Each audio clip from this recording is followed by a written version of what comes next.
Well, day one of winter meetings is in the books. We have a plethora of signings and moves that are already happening across baseball. Not too many on the Tigers side of things, but we did have President of Baseball Ops Scott Harris make some comments, was available to the media. We're going to talk about what he said and then talk about what's happening around the league all today on Locked On Tigers.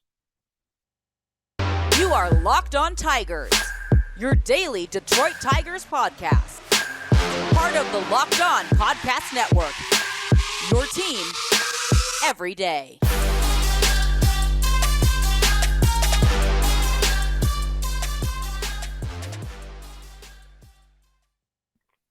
What is up, everybody? Welcome back to another edition of Locked On Tigers. I'm, of course, your host, Scott Bentley. Today is Tuesday, December, that's the name of the month, 6th, 2022. Thank you for making Locked On Tigers your first listen every single day. We are free and available wherever you get your podcasts, including YouTube. All right, we are back, obviously, and the Detroit Tigers did not do anything on Monday, on day one of winter meetings, the week-long event that is one of my, if not my favorite week of the entire year. So we kind of set the scene yesterday, and now today we actually have concrete stuff to talk about. So that's what we're going to do. We're going to break down most of the show, I would say, is probably breaking down Scott Harris' comments. He really, whether he's a really good president of baseball ops or not is still very much yet to be seen. He hasn't done a whole lot. He hasn't been here very long. So we'll see how this works out and all of that. But I do respect and appreciate the transparency that he has as opposed to what we've been fed for the last 6 years from the previous regime, which was, I'm not going to tell you literally anything, and I'm just going to repeat myself 90 million times a press conference until you shut up. So I'm very appreciative of that, at least. And there is actually a lot to talk about. And there were some coaching personnel moves that we will talk about as well. I think the thing I want to start with is Scott Harris made a comment about the starting pitching market and said that it has accelerated more quickly than most of the other segments of the market. And that it's going to be kind of hard to predict if that's something that will continue to happen or what is going to happen with the starting pitching market. And that is a fascinating comment to me because we talked about a little bit yesterday and we've talked before yesterday as well. We've talked several times already this offseason about the starting pitching situation. And Scott Harris did say, quote unquote, we need innings. And that is very true. And we've talked about that on this show at length, right? This is still a team that needs innings and they need to find innings somewhere. Now, we'll talk about another comment he made later and talk about maybe where those innings are coming from. But he did state that the starting pitching market is moving a lot faster than maybe this front office anticipated, and also that they again still need innings. So what does that mean? I think that it could be just stating that there might be pressure to get a starting pitcher sooner rather than later. I also think that it might be why Matthew Boyd got $10 million. And yeah, when looking forward and how that might affect the Tigers going down the road, obviously, if all the best pitchers get taken off the board early, then they're not available for you. So that one's pretty self-explanatory. But I do think when it comes to this starting pitching market for free agency really was, I don't want to forget anybody, but off the top of my head, I'm pretty sure it was really just like DeGrom, Verlander, Rodon, and then everyone else is in a similar tier. Okay, I'm not just saying that every other pitcher on the market is just the exact same. However, if you were to make a tier ranking, those three would be however you rank them, whatever, that's subjective. at the top, and then everybody else would kind of be in this giant pool below those top three options at starting pitcher. So we'll talk about Rodon later too. There's some rumors coming out about what he wants in a contract, but I do think that when you're looking at then the rest of the pitchers, the cream of the crop is starting to get taken. And like, especially if Rodon goes soon, then you're just going to be looking around. It's just going to be a free for all. And then pitchers are going to start flying off the board even quicker than they already are. So that's something that is objectively true. Like the statement he made, the comment he made about it going quickly is very true, and something that we all need to keep an eye on. And obviously, the front office more so than us probably. So that's definitely something to keep an eye on for sure. Kyle Funkhauser, he mentioned. I thought that was a really intriguing comment that he made. Kyle Funkhauser was notably non-tendered, one of the more notable non-tenders of the list of players that were. And he made a comment saying that they have been in discussion and is not opposed to bringing him back. I think if he did bring him back, it would not be on a 40-man roster invite. He might find his way on the 40-man by the end of 2023, but I think that the plan would likely be to bring him back on a minor league deal. Clearly, whatever injury he had last year was brutal and lingering, because he did not pitch a single inning of baseball in 2022. So I think that if they were to bring him back, it would be on a minor league deal. He can finish rehab or whatnot, and that would probably be the plan. So something to keep an eye on for sure as well. One of the bigger conversation points that he had was talking about the catching market. And that was something that there are several quotes going around from him. Also, by the way, I do this all the time, but shout out to our phenomenal beat writers. This was not like a televised event. So all of these quotes and all of these statements from Scott Harris are from our fantastic beat writers that we have in this city. I talk about it all the time. We are truly blessed in that regard.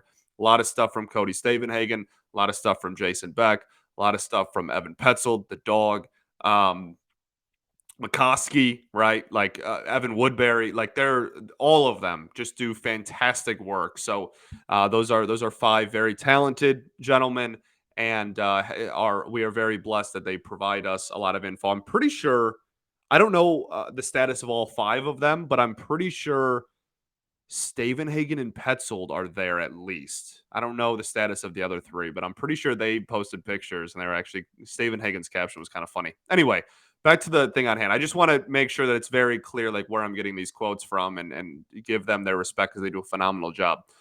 So the catching market was fascinating to me because there has been a somewhat of an assumption. Maybe it's by me, wrongfully so. I mean, we'll find out, but I have been pushing the narrative on this show about the fact that I think we need another catcher. And that's not a slight on Jake Rogers, and it's certainly not a slight on Eric Haas. However, you need a catching duo in today's day and age of baseball. That's pretty objectively true. There are very few catchers that are going out there and playing 140 plus games these days. You need a duo. All right. And my opinion was Rogers hadn't seen MLB pitching in like a calendar year and a half, almost 2 years, like closer to 2 years than not, since he will have seen MLB pitching when in 2023. And Haas, I mean, Haase was like probably the best hitter on the team as far as, players that had a sample size of across the entire season. So no, I mean, yeah, give Haase at bats for sure. But I was under the assumption that they still wanted to add, and it was partially my, I guess, subjective opinion that I wanted them to add another catcher, and I still am of that belief. I'm not gonna pretend like that's not still my mindset. But when they asked Harris about it specifically, he did not seem super, I guess, like keen on adding one. Not that he sounded like he was against it and he was like, no, we will not add a catcher. But he basically stated that well, first off, he mentioned that the catching talent available in the market is super thin, and that's very true. He said the supply of talented catchers out there is very thin. It's hard to find a stable major league catching duo. Then he said, fortunately, we have two catchers that have a chance to stay with us for a while. That's obviously implying Haas and Rogers, who both have a lot of team control left. Neither have played very much at the major league level here. So that's the quote. There's an Eric Haas specific quote too that we'll get into on the other side of this. But first, I got to tell y'all about our friends over at BetOnline. BetOnline.net is your number one source of sports betting info, news, and analysis. Get the latest odds and trends for every professional sport and amateur league out there, from football to basketball, soccer, esports. They've got it covered at betonline.net. And if you love sports podcasts, you can find those at BetOnline as well. They're always the fastest and easiest way to get your betting fix in. So head to the website today or use your mobile device to learn more. BetOnline, where the game starts. All right, everybody, we are back here for the second segment of Locked On Tigers. Thank you for making us your first listen every single day. For your second listen, check on the Locked On Sports Today podcast. From the games that matter the most to the biggest stories in sports, go beyond the scoreboard and behind the scenes with local experts and insights only Locked On can provide. The Locked On Sports Today podcast, available on this app, YouTube, or wherever you get your podcasts. Eric Haas. So, fascinating comment here. Asked about Hossie specifically, says, quote, I think he put up a pretty strong case this year in asking about being the starting catcher going into 2023. Said that, then said he is one of the catchers that will impact us this year. I always value versatility. He's comfortable with implications that he will play probably some left field this year. So that's fine. That's fine. If everybody's a big fan of Eric Haas. Like I said, he was probably the best hitter on the team opening day to game 162. And that is not somebody you want to get rid of, obviously. My thing is, if he's versatile, then why not bring in another catcher? And Eric Haas can get a lot more at-bats in the corner outfield, and can get at-bats, obviously, as the catcher of this team. Plenty of innings as the catcher. Not trying to take that away from him. He more than earned it and more than deserves it. I think this is just a catching duo that has never been a catching duo together. And again, there's still a long time in between when Jake Rogers last took major league at-bats and got behind the dish and everything. And even if it's not like go out there and get Wilson Contreras, like I'm not asking for that. I'm not asking for like a bona fide 1A caliber catcher. That's not at all what I'm demanding, right? If they got that, I mean, great. But that's not what I'm saying I need. I'm just saying some other catching depth piece at a minimum. You got to give me something. You got to give me even if it's like by definition a depth signing, even if it's just somebody that's going to be a fringe major league catcher. Like you just have to give me some other option. And maybe they view Michael Papierski as that option. Maybe that waiver claim is just who they think fills that void, but and anything in between Wilson Contreras and a depth signing is okay with me too. Like I need something else behind the dish as well. Not instead of, but on top of the two catchers we have. I would be a lot more comfortable with a third one. But these comments definitely, I don't want to say heavily imply because I don't want to put words in anybody else's mouth, but it certainly looks like he's not at the edge of his seat. Like Scott Harris needs to get a catcher right now and is a huge player in the catching market. Now we'll see. We'll see what comments, the weight that comments hold for Scott Harris, I guess is what I'm trying to say. We have a lot of GMs in the history of this team and in this city with a lot of different personalities. Some you could take at their word, some you couldn't. Some didn't talk a lot. Some were very transparent. So we'll see how much weight this ends up holding. But as it stands right now, on Tuesday, December 6th, it does not appear that the Tigers are going to be huge players in the starting catcher market, at least based on these comments. So that I thought was definitely something to bring up. Some coaching personnel changes that I want to address and additions. Gary Jones will be the 2023 third base coach.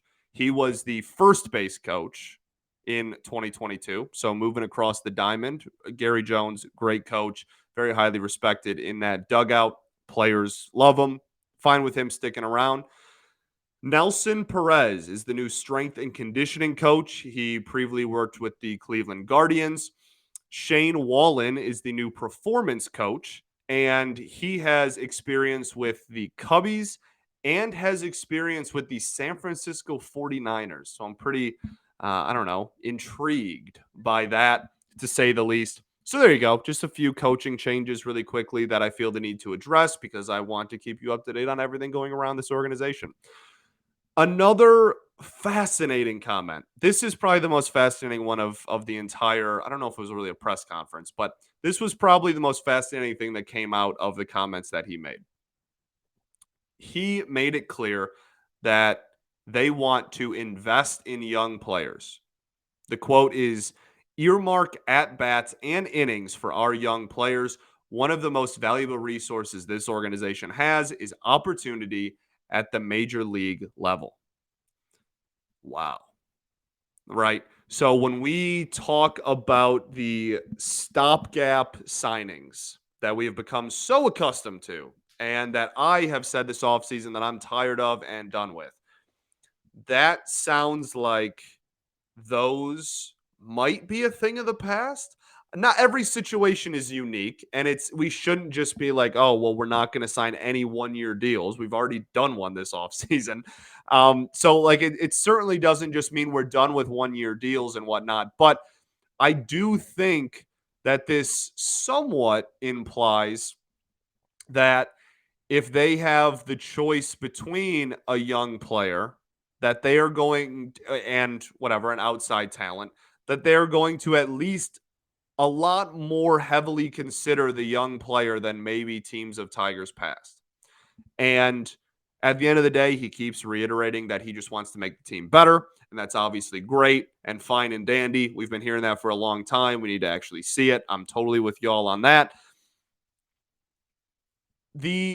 Again, I'm comfortable saying the implication that the young talent will get a lot more of a look is certainly something that I guess is nice to hear. I don't know. I feel like that depends on what you, the listener, the person that's hearing that comment, whatever. I feel like that's almost somewhat subjective on if you think that's good news or bad news, right? Like I almost feel like that's almost a personal opinion on what you think about that quote. I think that I guess kind of what I said a couple of minutes ago. Like I think each situation is unique, and certainly some I will be okay with giving a young player more of a look. That's obviously what we want. We added 5 players to the 40-man roster. That's a lot. Like I don't know if I made that clear on that episode, but when we protected 5 players from the Rule 5, when we added 5 players to the 40-man roster in a day, that's a lot. So I like all the players that we added to the 40-man, and I like a lot of our prospects on the 40-man, the Kreidlers and such of the 40-man roster. Where the team stands right now, I would say that we still definitely need some outside help. I would be, admittedly, I would be pretty frustrated if we roll in to the spring and just go, well, our one move of the offseason is bringing back Matthew Boyd, and the rest we're just going to let the kids play. That would frustrate me. That would not be okay, really, in my eyes. That's not what I want to accomplish this offseason. But saying that he wants to earmark at-bats and innings for young players, I think that in a vacuum is a great sign, because that means that when players get called up, they will get called up with the intent of playing. We're not going to have young talent just sitting on the bench at the major league level. And they're going to make it a point to play the young talent that is called up to the major league level. And that I can appreciate and that I like to hear. So we'll see what happens. I guess that's really the motto for a lot of this is we'll see what happens. But that was, I think, a really fascinating conversation that I'm sure a lot of people have different opinions on what they feel when they hear that quote. Rule 5 draft, he pretty much said, we don't have an update on the Rule 5. He was like, yeah, we have a.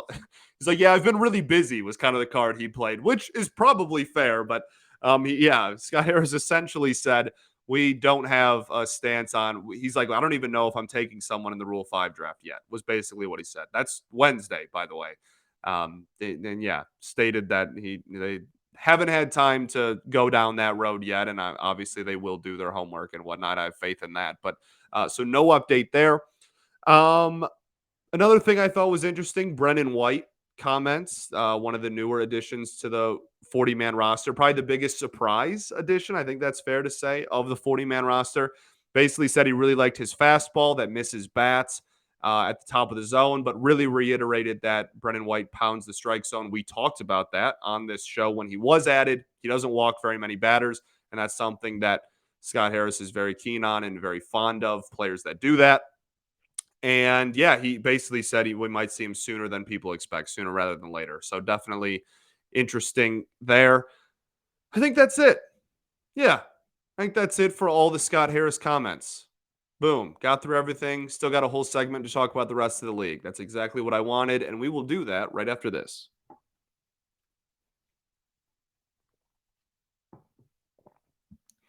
All right, everybody. Welcome back. Third and final segment here of Locked On Tigers. I'm going over my show prep just to make sure I got everything. And I think I did. So, any news and notes around the Tigers? Not really. Not really any rumors or anything regarding, like the Tigers might be in on this person or whatnot. Haven't heard anything in that regard. So there you go. There's your Tigers update for the market and free agents and whatnot. I know that people are starting to sign and people are flying off the board and the Tigers aren't a part of any of these. I would say that the Tigers, I never expected them to get like one of the top players on the market. I don't think that they were really swinging that hard, like swinging for the fences in terms of that.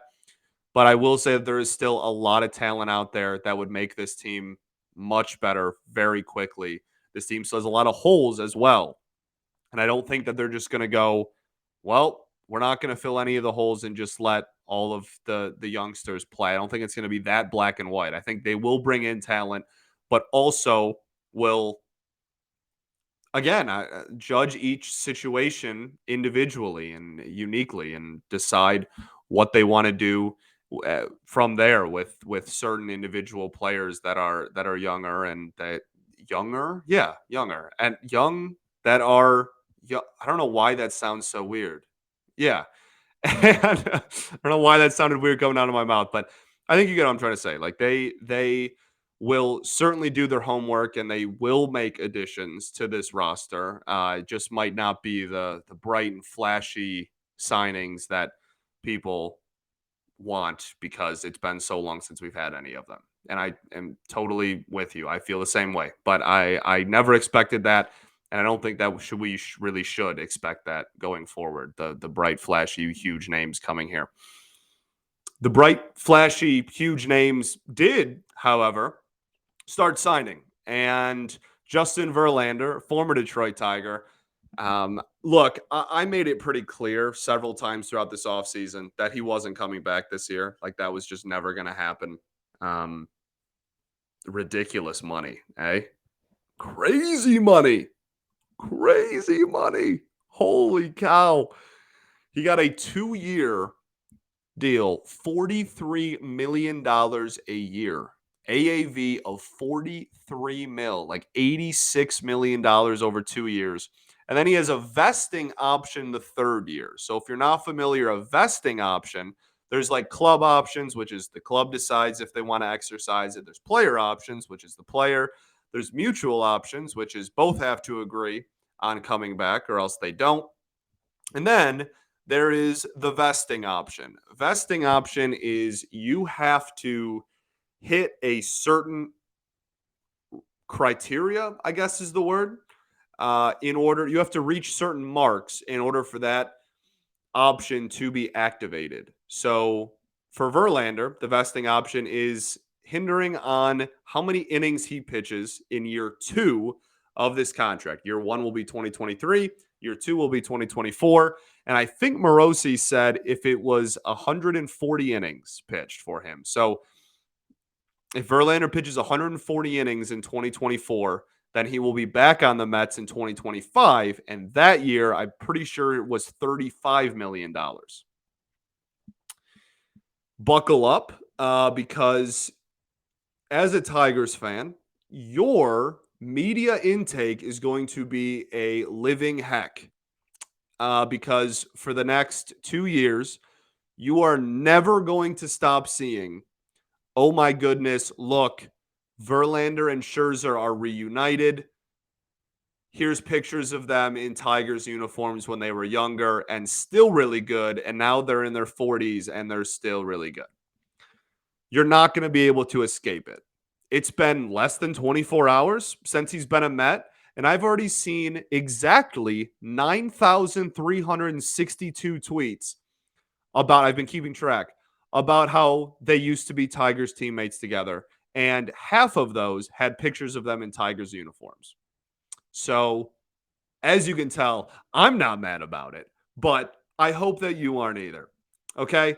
Good for Verlander, though. Absolutely deserved. That's what is going to happen with pitchers and really probably players in general, but pitcher is pretty unique, so probably more so those as they get later in their careers.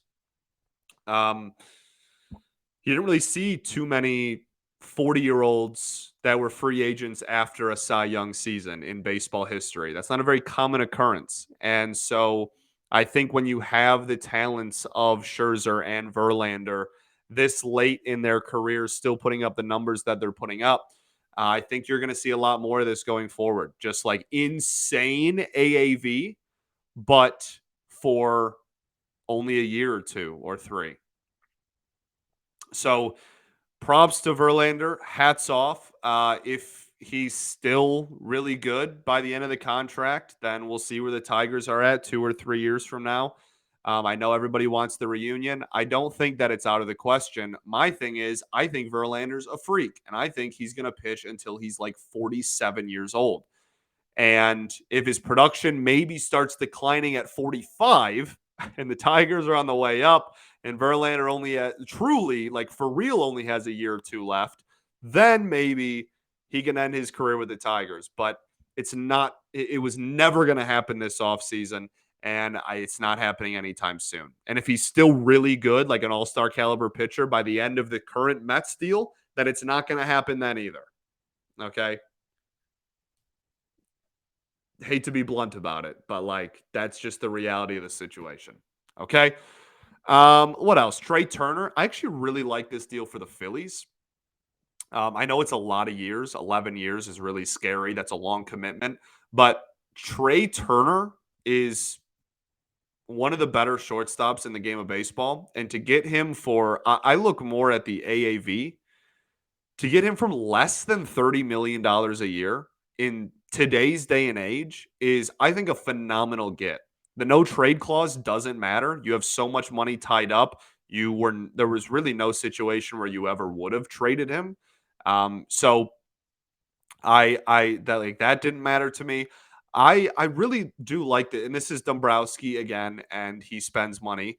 And he spends money and he depletes your farm system. You know what else he does? He wins always, literally everywhere he's been. He has never not won, actually. So I don't care, like for me. And I know that, people like to argue about that all the time. And like, yes, when he left us with no farm system. Absolutely. But he also left after a decade of winning. So I don't know. This is just another, in my eyes, really solid Dombrowski move. Like I said, I think this is it's not a bargain. It's still whatever, 28, $27 million a year. But I really like this deal for Philadelphia. I think that's something that they can live with now, and certainly, you know, contracts have only gotten bigger over the last decade. So 5, 7, 10 years from now, I mean, that AAV is going to look even less than it does today. So I really like that Trey Turner deal for the Phillies. Dansby, seems like there's a few teams in on him. I'm starting to finally, for the first time all offseason, not think that he's going to go back to the Braves. And, I actually think he's going to be a Cardinal. That's like my take right now. I think Dansby to the Cardinals, and they're going to have the greatest infield defense maybe in the history of Major League Baseball. I'm so serious. You have Goldschmidt at first. You have Arenado at third. You'll have Dansby at short and Tommy Edman at second base. That is straight up one of the best defensive infields I've ever seen in my lifetime, if that were to happen. So that's kind of where I'm leaning right now, but we'll see. He has a very big market, as all the shortstops do. Bogarts to the Diamondbacks? I mean, that'd be crazy. I'm down for Arizona to start spending money. I'm totally down. I love when teams like exit a rebuild and start throwing money around. It's like my favorite thing. So yeah, I'm all about it. Sure, that's a question mark. Maybe that happens. Kyle Gibson to Baltimore, 1 year, $10 million deal. Sound familiar? Yep. Kyle Gibson at 35 years old, former All-Star, gets the same contract as Matthew Boyd. Take with that information what you will. Only other two news and notes of the day, the big ones, were Carlos Correa is talking a lot with the Cubs. That seems to be some pretty mutual interest on there. They were also interested in him last offseason too, so that doesn't really surprise me at all. Now that the Twins seem to be out of the sweepstakes, to be honest with you, I would be pretty surprised at this point if Correa went back to Minnesota. That's going to look really weird on his baseball reference in like 10 years. You're going to look back and be like, here's all these years in Houston. Here's all these years in wherever he's going to sign this offseason. And there's just one weird year where he got paid like $35 million to play for the Twins, and they were not good. That's going to kind of look weird optically by the end of it. But yeah, I mean, the Cubs have been building, like really under the radar building for the last couple of years. They've been spending in free agency, even though they're not very good. And they're doing that so that when they start promoting prospects and start building up at the major league level, and the talent that is in the minors right now gets to the majors, that they already have some major league talent there to help them. So I kind of like the direction they're heading, I guess, but it's at the end of the day, it's still the Cubs. So we got to remember that.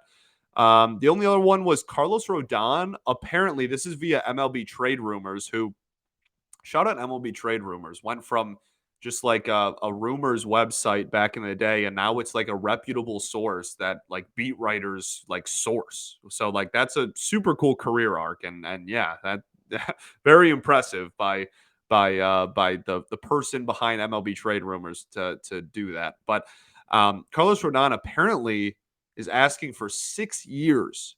It's a lot of years for somebody who we've talked about on the show has some throwing arm concerns. I wouldn't say issues. They're more concerns than issues because he's pitched quite a few innings over his last 2 seasons. But every time he's a free agent, everybody goes, "Oh, but like, what about the arm? Like, who knows?" Because he got hurt a lot when he was younger.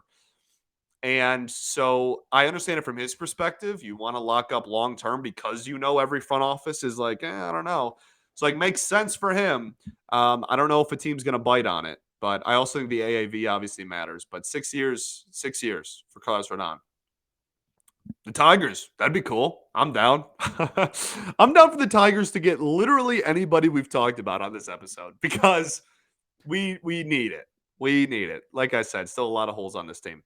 All right, I think that's all I got. Thanks for making Locked On Tigers your first listen every single day. For your second listen, check on the Locked On Sports Today podcast. From the games that matter the most to the biggest stories in sports, go beyond the scoreboard and behind the scenes with local experts and insights only Locked On can provide. The Locked On Sports Today podcast available on the app, YouTube, or wherever you get your podcast.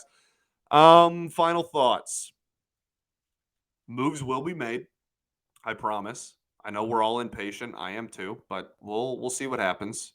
MLB draft lottery Tuesday, today, as you're listening to this. We'll talk about that tomorrow. We'll know where we draft tomorrow. Rule 5 on Wednesday as well. So we'll talk about the Rule 5.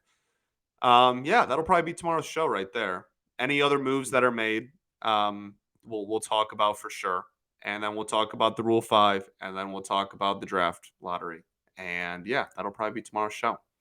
Oh, to everybody who corrected me about I kept saying rifting yesterday, and that's obviously not correct. That a rift is a crack in the ground. So I appreciate and like the thing that I love about like the community that I'm so blessed to have um like to talk to like this community, the Locked On Tigers community.